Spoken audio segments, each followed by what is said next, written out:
السلام عليكم ورحمة الله.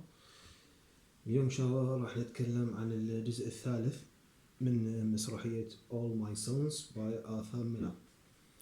Okay, back to where we stopped last time, when Chris confronted his father about his responsibility about that defective air parts that caused the death of 21 pilots, plus the death of his brother Larry. Now, at the beginning of this part, here we have Joe Killer, the father, enters the scene. Here, the mother is trying to stop Chris from reading the letter, Larry's letter, aloud. Okay, she couldn't stop him. Then Chris starts reading the letter, his dead brother letter, Larry's letter. He was reading it aloud in front of his father. Joe Killer listened to that letter, and then he understood that all those dead pilots are some kind of, we can say, in a symbolic moral sense, they are all his sons, just like Larry, and he understood his responsibility for the death of those pilots. He couldn't take it. At that particular time, he tried to face the responsibilities of his deeds. Okay, he tried to take the blame or to confess his crime, but it was too late. The harm was already done. He said to his family, okay, Joe Killer is talking, he said to his family that I am going inside the house to get a jacket, and then I'm gonna drive myself to the jail in order to surrender myself, in order to be judged by the authorities for my crimes. He convinced his family that now he's sorry and now he's brave, he's ready to take the responsibilities, and after getting a jacket from inside the house, I'm gonna go to the jail and surrender myself there and to confess my crimes, to tell them that yes, it was my fault, I was the one who shifted those defective parts, I was the one who caused the death of all those pilots, including my son, etc. When he entered the house, he stayed there for a while, but a moment later, a gunshot is heard. Killer killed himself, or you can say he committed suicide. The play ends there. Now, let's talk about this part. Sorry. Now, Joe Killer was aware of his deeds before the incident of Chris reading the letter. Okay, he knew what he did, but he was living in denial, just like his wife Kate. Okay, here we have two scenarios. First scenario, Kate was living in denial. Why? Because she couldn't face herself that, or she couldn't handle the emotional effect of being a mother to a dead son. Now, this son is, as you know, Larry.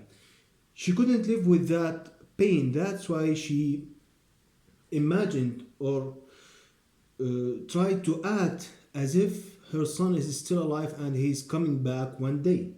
And she tried to convince anyone else in the family, even the neighbors, that yes, I have seen signs that my son is coming back. But she was quite sure that he's dead.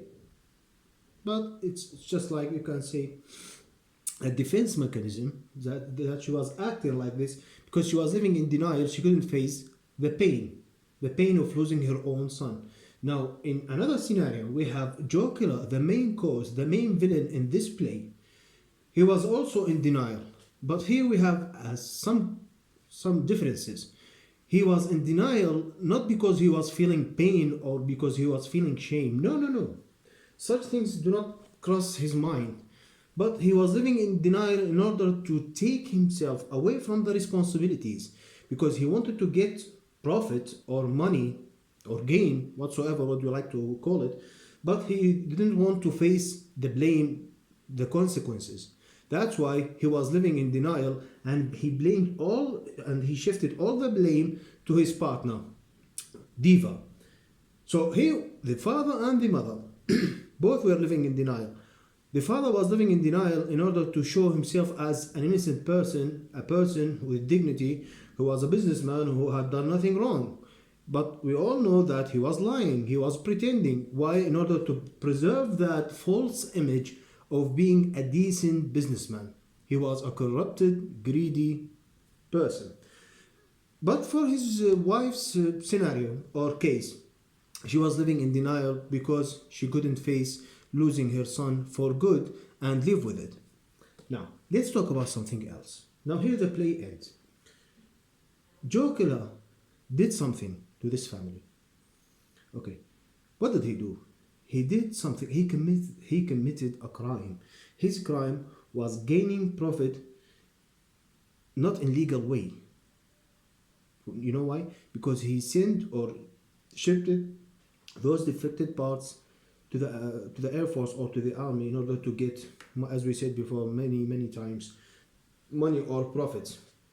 Now that deed, you can say that it's the black point, that started the demise of his whole family. Okay? Now I'm gonna repeat it to make it more obvious. Okay, imagine a jar of water. Okay, jar of water. Let's say this jar of water is the killer's family. Okay, when Joe Killer did that irresponsible thing, that act of greediness, what did he do? Imagine that he dropped a drop of ink in that jar of water. What do you think is gonna happen? That one drop is gonna contaminate the whole jar of water. Now it's one drop, but that one drop is gonna cause the demise or the corruption of the whole family. Now, as a result of his deed, he killed himself. His son committed suicide too. Now his wife is almost crazy. She is about to lose her mind. Now his other son, Chris, he was an idealist, but now he is living also in shame. He couldn't marry the girl that he loved. In this case is Anne. Why? Because now if he wants to marry Anne, he can't marry her because whenever he sees her, she is going to ask him or to blame him for his father's deeds. As you say, one bad decision or one bad deed is gonna change your whole life, and not your own life, no, but the life of your family, your friends. So whatever you do, you should take responsibility and you should think twice before you do anything or such kind of crime in your life. Okay, we'll stop it here. The power is out, as you see. And the next classes we are gonna talk, or lectures we're gonna talk about the themes, motives, the characters, etc. Okay? Okay, so stay safe. Bye.